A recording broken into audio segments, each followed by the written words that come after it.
Hi, my name is Korre Johnson. I work on the social media team here at Children's Hospital of Wisconsin. Thank you so much for joining us today. I'm joined by Dr. Michael Earing from our Herma Heart Center, and today we're going to have a discussion about congenital heart defects in children. Now, it can be frightening to learn that your child has a congenital heart defect, but actually it's relatively common. About 1 out of every 100 babies born in the U.S. has a congenital heart defect. And actually, if your child is born with a congenital heart defect, today, the odds are really great that your child can overcome that problem and lead a healthy adult life. So with that, I'd like to introduce you to Dr. Michael Earing. Dr. Earing, can you describe your role at Children's Hospital of Wisconsin and the types of patients you see? Sure.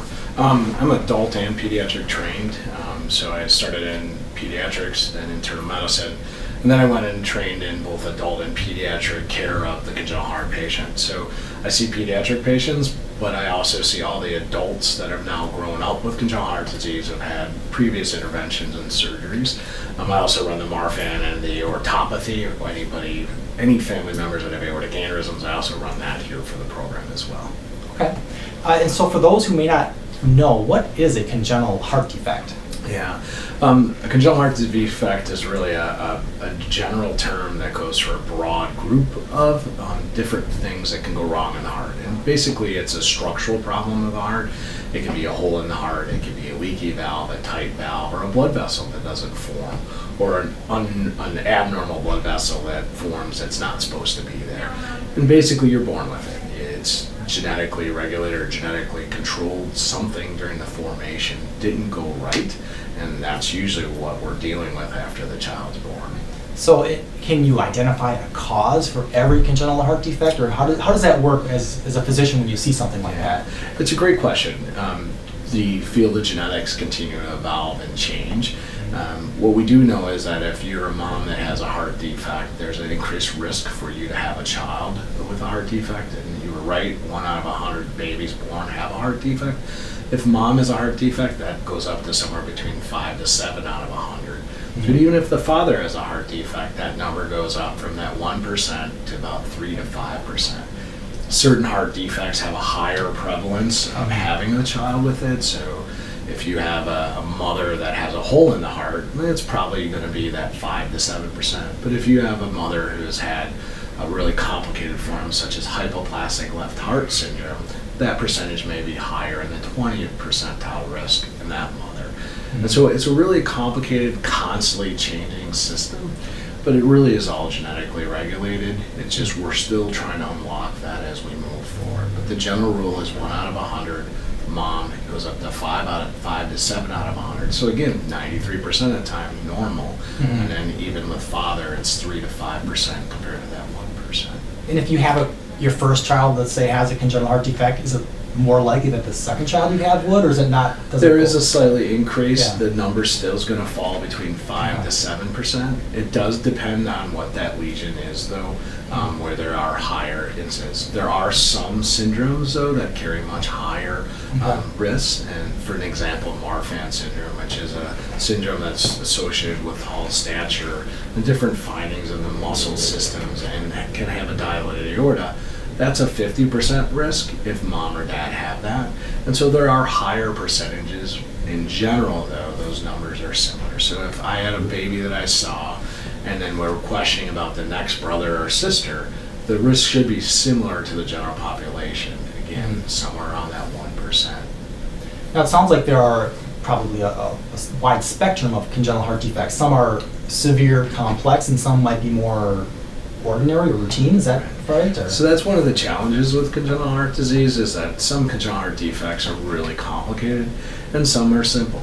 We consider critical cardiac disease, and you'll hear that definition sometimes or on the computers or that, is any heart lesion that needs to have surgery within the first 30 days of life. Okay. And that's clearly a different ballgame. Those are the ones that are very scary and that really need intervention early. And we're one of the leading centers in the nation in regards to those outcomes and taking care of those children.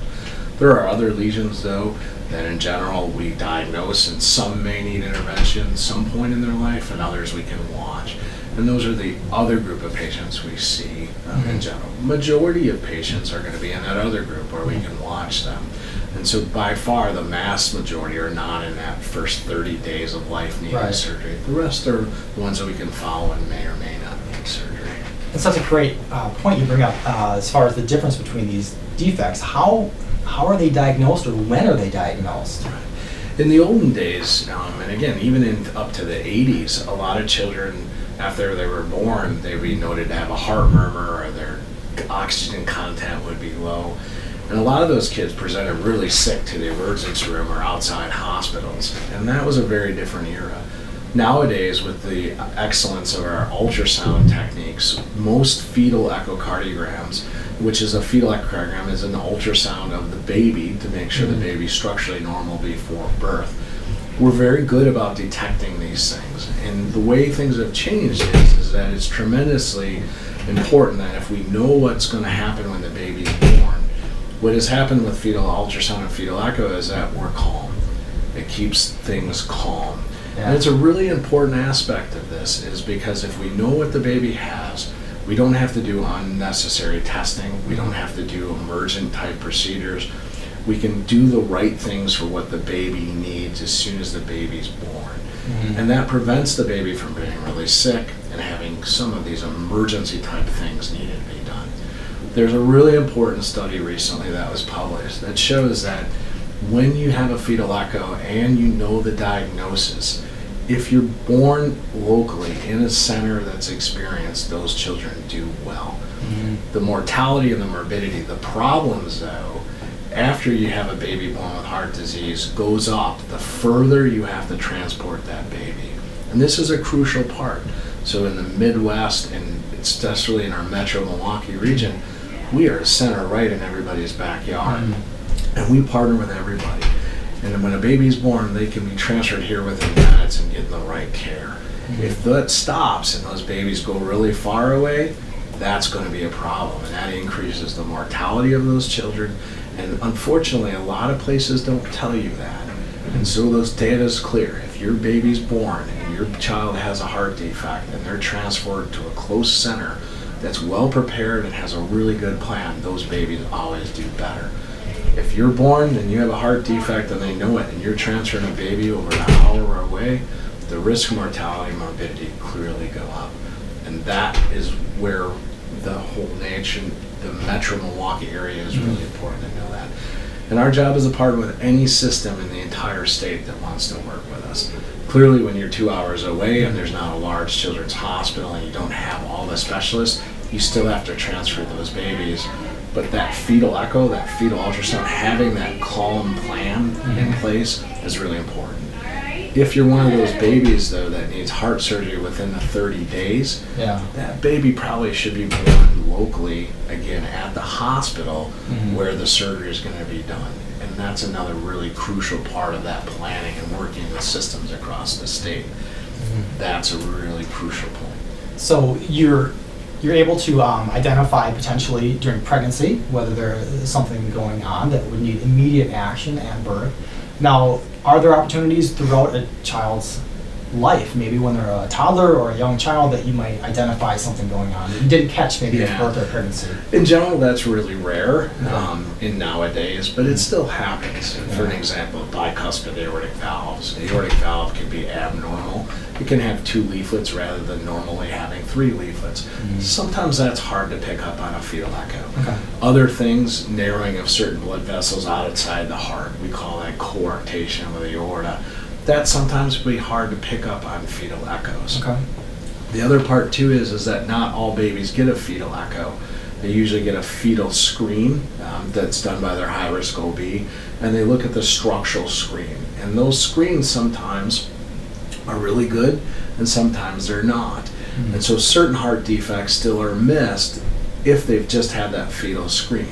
The fetal screen is done by an ultrasound tech, that's an OB tech, and they have a pattern, and they're very good, but still things can get missed.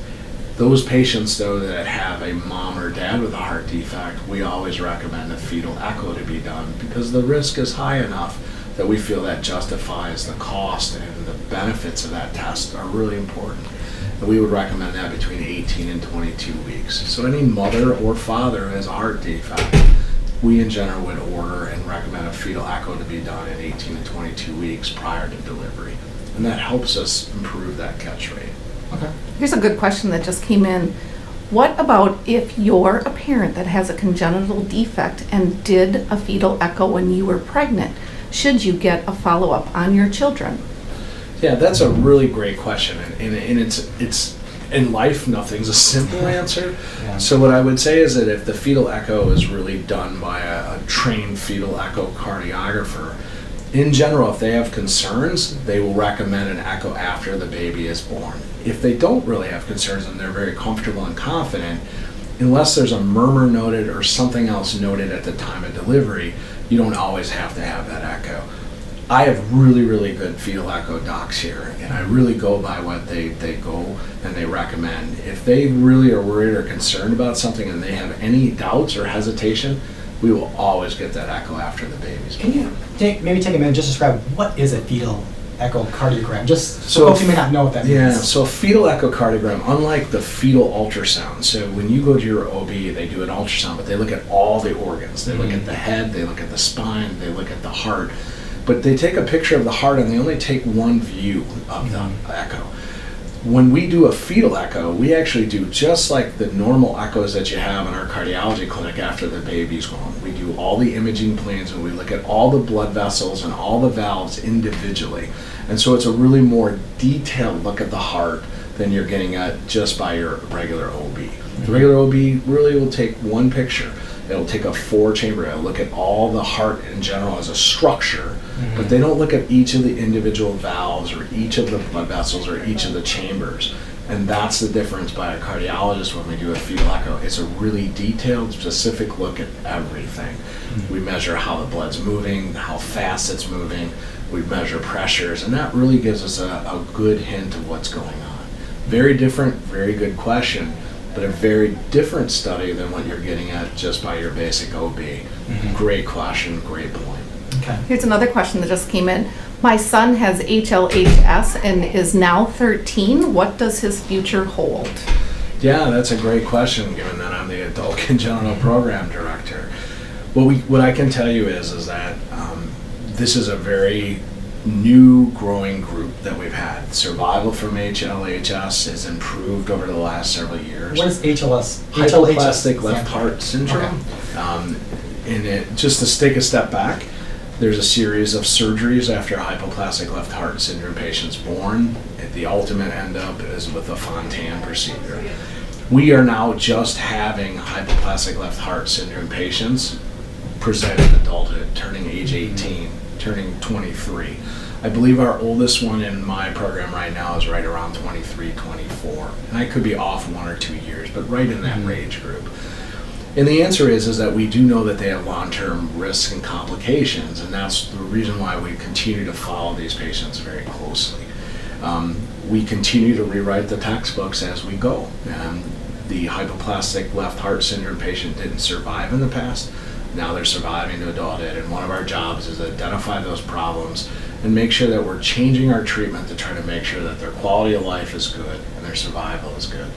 So the answer to that question is that we continue to look at this and trying to develop that and really keep an eye on things.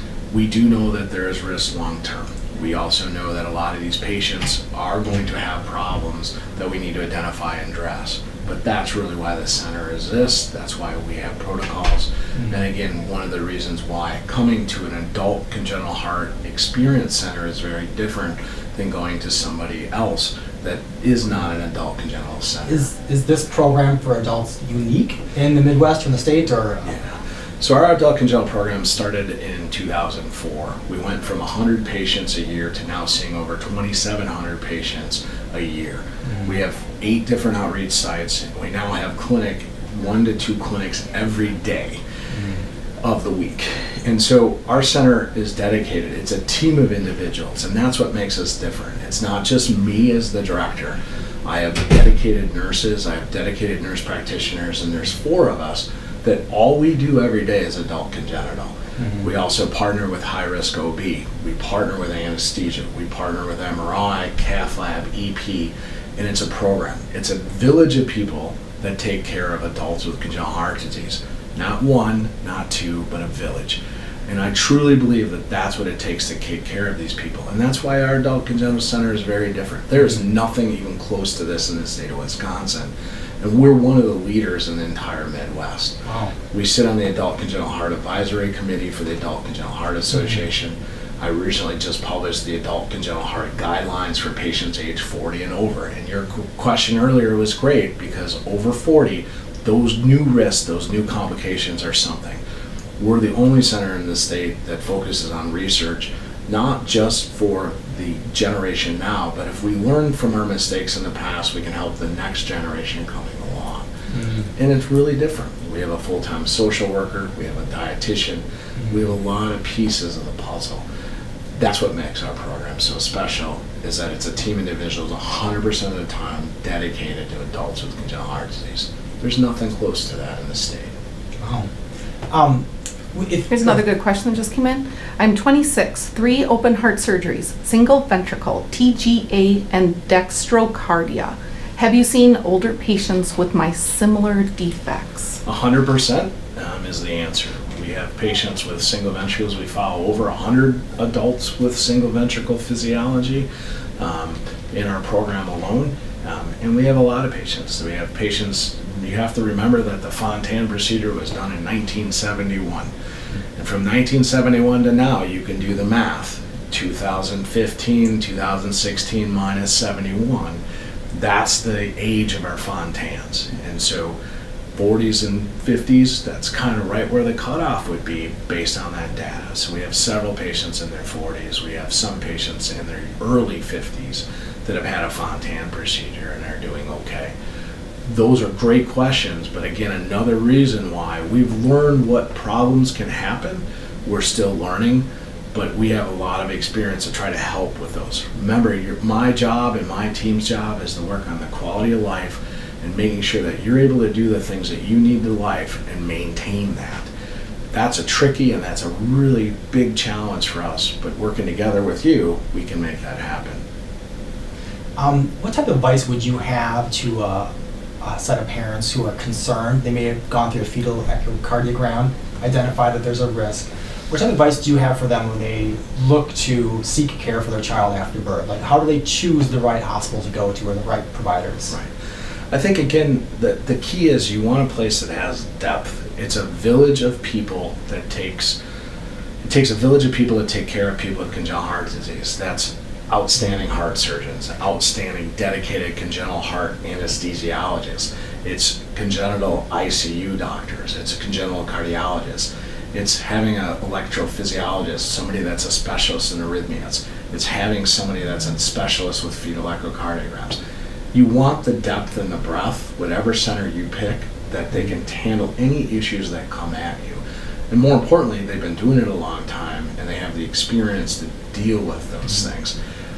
That's really what people need to look at. And also, centers need to be upfront with what they are, and we call that transparency. I have no problem sharing what we've done, how many surgeries we've done, what our outcomes are. And we're very comfortable with that, and we should be able to tell people that. There's a lot of centers that call themselves congenital heart centers, and what we found nationally, if you follow the news reports, they're not transparent. They do heart surgery, but that doesn't mean they're good. Right. And nationally, if you're not sharing your data and you're not trying to meet the benchmark of what we feel is where a good program should be, then you have to really be hesitant with that. We're transparent. All our data is on there. Our team, our village of people that take care of our patients, it's all out there. And I won't pull any punches. You are good at what you do a lot of. Yeah. And if you don't do something a lot, you are not good. So it speaks to volume. It is right? the basics of everything. Okay. I am a very good adult congenital doctor. That's not being cocky, not being arrogant. I'm really good at it because I do every week. I see 40 to 50 patients. Yeah. That challenges me. I don't know all the answers. I don't have all the answers for some of these great questions. What I can promise you is I will continue to work hard to get there. That's the difference. That team, that global part. And it's more than just being a doctor, too. We strongly believe in education of patients. We educate the future of physicians. Other centers in this particular area they don't educate the future. We have full-time cardiology fellowships. We have the only adult congenital heart fellowship in the entire state and one of only 8 in the entire country. We're teaching the next generations. And that's a big deal because that allows us to do research to try to improve the care of all our patients, all those ages. Other centers, that's not what they do.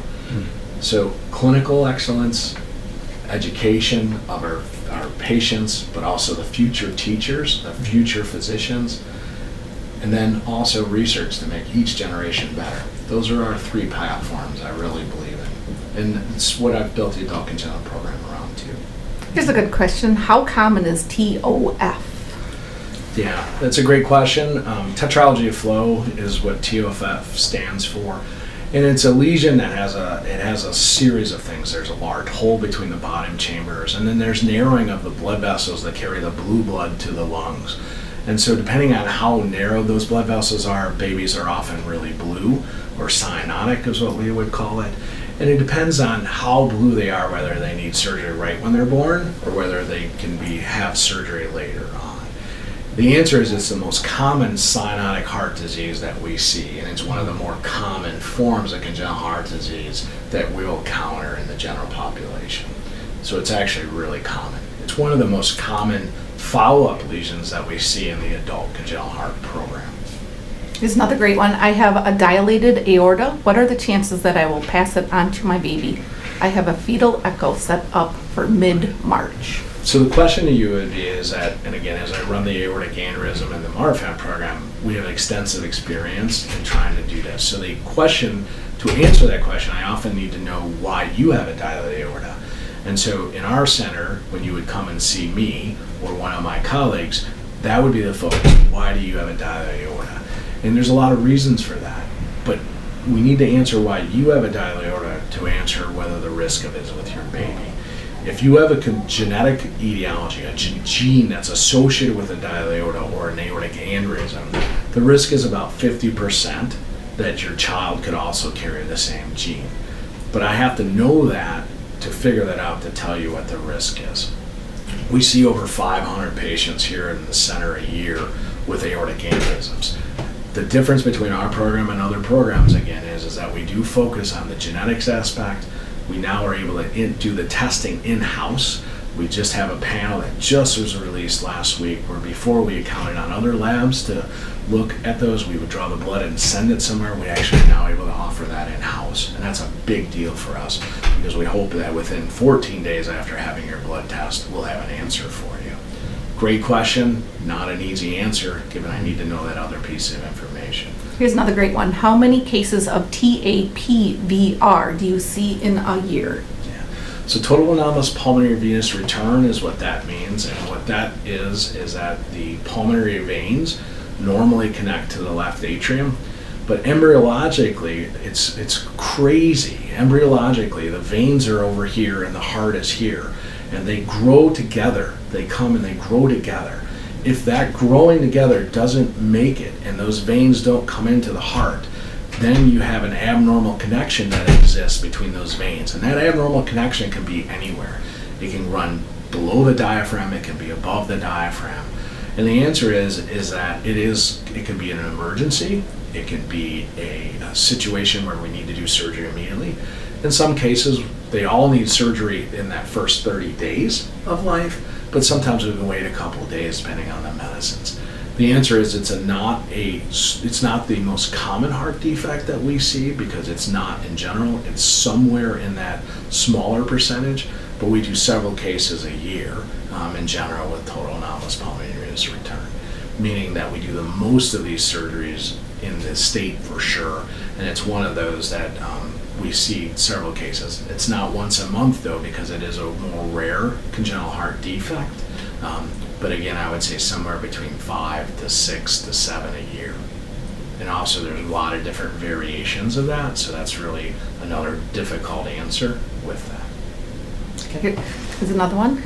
Is Truncus arteriosus still considered really rare, or have you seen more cases in recent years? Yeah. Truncus arteriosus is another type of heart defect that's characterized by a large hole between the two bottom chambers. And the aorta and the pulmonary arteries that come out of the heart are actually fused. And so there's only one artery coming out of the heart rather than having a separate aorta and pulmonary artery. And in fact, again, it's another kind of heart defect that goes along with other things. So tetralogy flow, pulmonary atresia, VSD, double outlet right ventricle, fancy terms, but they're all kind of in the same spectrum of things. So if you lump that in with all those other ones, then the answer is that's pretty common.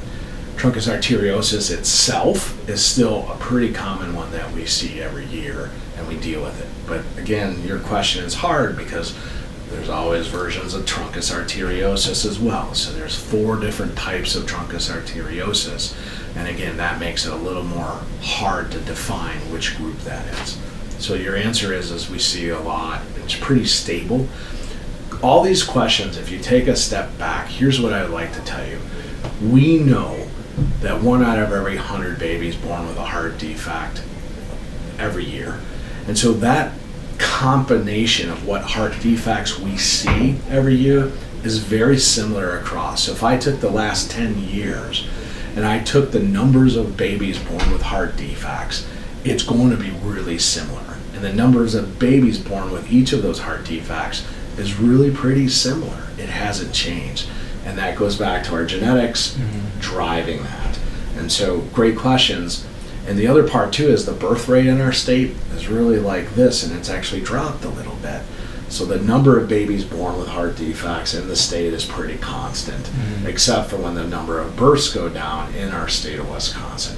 But the distribution of the heart defects really stays pretty similar over the last 10 years. But the level of care in 2016 versus 1971 has changed a lot. It is. It has. What I will tell the people is that the level of NICU care and fetal care and high-risk OB care, we have a lot more babies being born that are really preemies. And those preemies used to pass away when they have a heart defect. And now those babies born with that are premature, that have a heart defect, they're able to survive to an age where they're big enough for surgery. And in the past, those babies died. So that's a whole new problem and something that we're dealing with. And boy, talk about crazy. You really need to have that diagnosed in fetal life. You really need to have a plan. And 100% you have to be at the center where you're going to have your baby have surgery, because there's so many things. And I'm sure there's people that have had that recently. And that's a whole nother dilemma nationally that we're dealing with. Premature infants that are tiny, tiny, tiny, that have a cardiac condition that they definitely need surgery, but they're so small we have to wait. So we have to grow them, gain weight, and do all that other specialized care. Another challenge. Another challenge. Well, there is a lot to learn on this topic. I would recommend for anybody who wants to learn more about the Herma Heart Center to check out our website at chw.org. And of course, if you want to reach out to the team at the Herma Heart Center, there's a Contact Us page within the Herma Heart Center. You can reach out to us. We'd be happy to get back in touch with you if you have more questions. So I just want to say thank you, Dr. Earing, for this time. Any final thoughts for the audience that joined us today? No, I just think it's crucial, and as an adult congenital director, is that if you or somebody you know had heart surgery or had a heart defect when they're young, please, please, please make sure that they're getting regular follow-up. It's the mistake, and the data has shown that between age 18 and 25 is when most of our patients often get the loss of follow-up. And you stop and you think about it. When you were 18 or you were 25, where were you at in your life? It makes sense. So please encourage those patients that come to follow-up. It's a lot easier to avoid complications before they happen than take care of them when they do. Thank you, Dr. Earing. Yeah, thanks.